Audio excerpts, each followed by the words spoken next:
Chuva causa transtornos em Rio Branco. O Ministério da Saúde habilita o estado do Amazonas a ampliar o programa de triagem neonatal.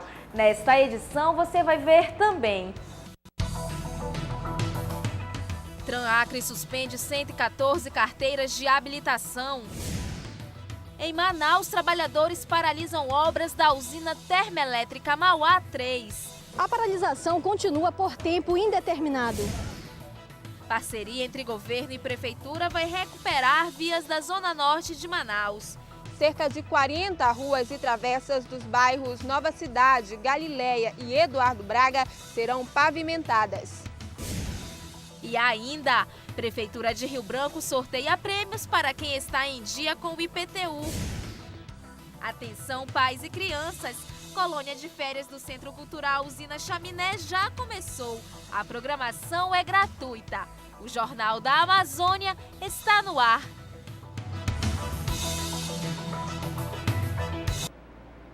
Boa noite. Os próximos dias serão fundamentais para o inquérito policial que investiga o sumiço de 3 homens na rodovia Transamazônica, no sul do Amazonas. Uma carreta bitrem equipada com sistemas de comunicação vai funcionar como delegacia móvel, com escritório para ouvir possíveis suspeitos no próprio local das investigações em Humaitá, distante 675 quilômetros de Manaus.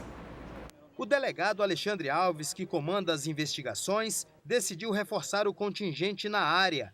A equipe Bravo desembarcou na noite desta quarta-feira e seguiu hoje pela manhã para as áreas de buscas. Serão 5 dias fundamentais para o inquérito policial, com buscas intensivas, inclusive nas águas dos rios da reserva. A capacidade de realização de busca, ela não abrange o território inteiro de terra indígena. E a gente tem que selecionar os locais com informação para poder otimizar os nossos trabalhos. O clima de hostilidade se instalou após a morte do cacique Ivan Tenharim, no dia 3 de dezembro do ano passado. Segundo a polícia, ele teria morrido por causa de um traumatismo craniano.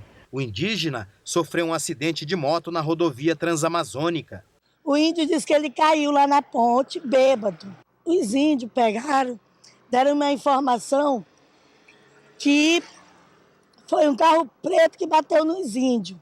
No dia 16 de dezembro, o professor da rede municipal de Humaitá, Steph Souza, o comerciante Luciano Freire e o gerente da Eletrobras Amazonas Energia, em Santo Antônio do Matupi, um assentamento do INCRA em Manicoré, desapareceram após passar por um ponto de pedágio na reserva indígena. Após o sumiço dos 3 homens no dia 16 de dezembro do ano passado, a população de Humaitá se revoltou, veio para cá, para a sede da FUNAI, ateou fogo nos carros e depredou todo o prédio público. A Polícia Federal reforça com pessoal e equipamentos o trabalho de buscas na terra indígena no sul do Amazonas, onde a força-tarefa foi montada para vasculhar a reserva.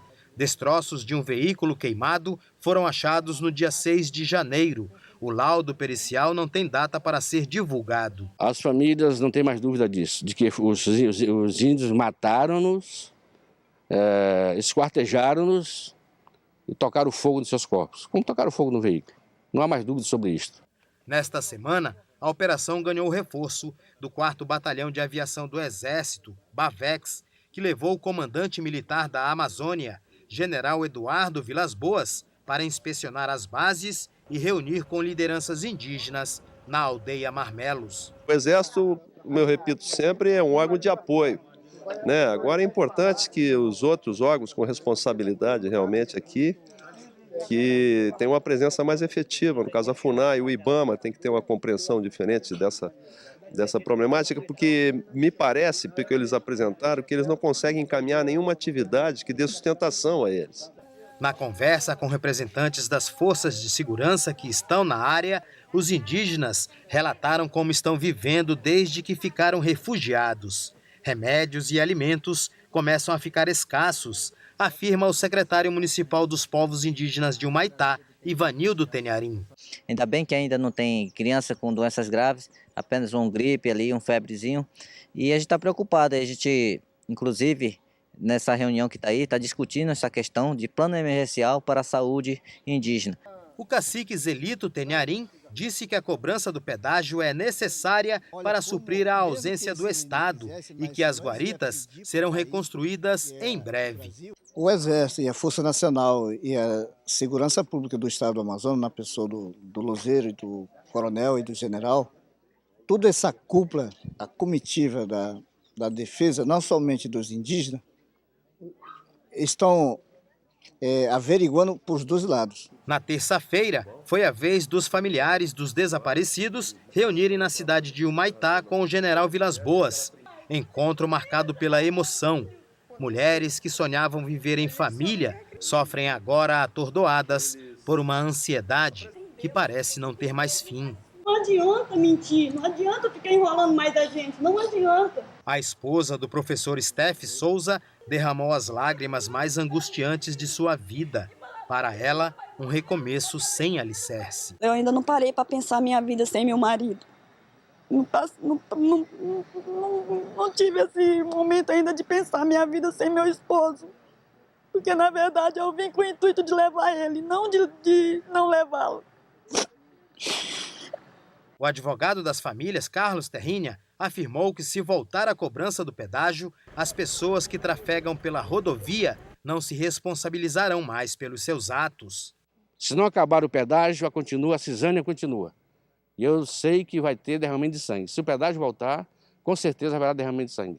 O bispo de Humaitá, Francisco Merkel, quer um plano de paz para a região, que tem um histórico de conflitos. Seria um estudo como o governo poderia assumir essa compensação, ou chamado também pedágio, cobrada pelos povos para compensar seus estragos, os estragos provocados pela BR-230, que perpassa aquela área indígena. No Brasil, 78 rodovias federais passam por terras indígenas.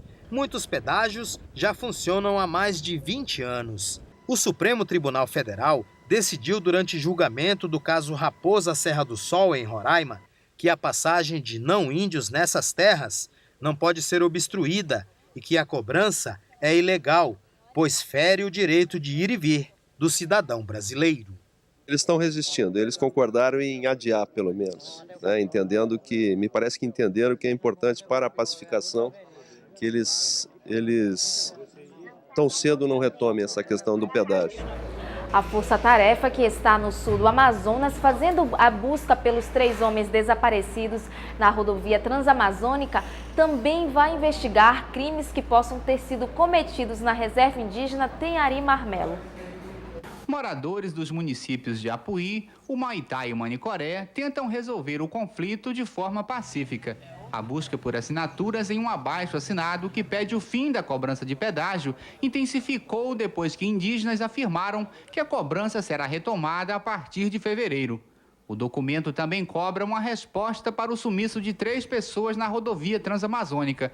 São muitos os argumentos.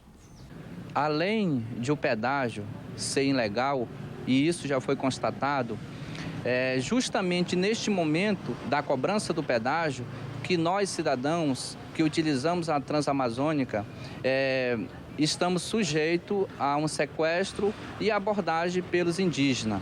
Aí nós estamos feios.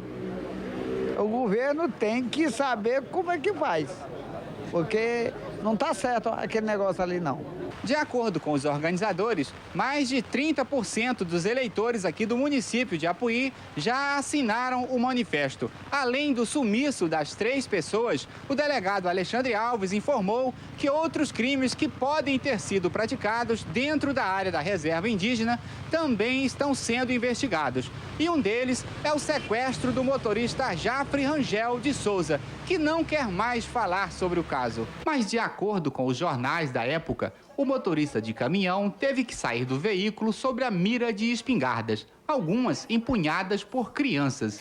Somente depois de 20 horas e da chegada do administrador substituto da FUNAI, ele foi libertado. Mas a devolução do caminhão ficou condicionada ao pagamento de R$10 mil. Na época, o caminhoneiro ingressou na Justiça Federal com pedido de busca e apreensão do veículo, mas sem resposta, teve que pagar o valor cobrado pelos índios. O desfecho do caso está documentado em uma ata assinada pelos indígenas, que já está em poder da Polícia Federal. O governador do Amazonas, Omar Aziz, comentou sobre os conflitos entre índios e não índios na região de Humaitá. Segundo o governador, é preciso achar os culpados. Ele cobrou celeridade nas investigações. Bem, o Estado colocou à disposição da Força Nacional policiamento. Você sabe que em terra indígena nós não temos ingerência. A polícia não tem ingerência. Quem tem é a FUNAI. A FUNAI sumiu de Humaitá. Quem está hoje trabalhando lá é a Polícia Federal, pessoas de Rondônia, tem policiais federais de Manaus também lá, e tem também a Força Nacional e ajuda da Polícia Militar. Agora, nós precisamos dar celeridade nessas investigações, tem que ter os responsáveis. E não pode ser toda a comunidade Tenharim para ser responsabilizada por isso. Isso é não dá para jogar brancos contra índios. Os índios fazem parte da nossa sociedade, vivem no estado do Amazonas, a maior comunidade indígena do Brasil está dentro do Amazonas e é de uma importância muito grande. Todos aqueles que nasceram aqui ou que vieram viver aqui respeitem essas comunidades. Sem querer, agora justificar um erro com o outro. Não dá para justificar um erro com o outro. Nós não podemos permitir isso. E eu me coloquei à disposição do prefeito de Humaitá, onde estão as maiores da comunidade Tenharim. Se precisar de alimentação ou precisar de remédios, o Estado está disposto a mandar para eles lá. Veja a seguir, forte chuva causa transtornos na capital acreana. Nós voltamos já.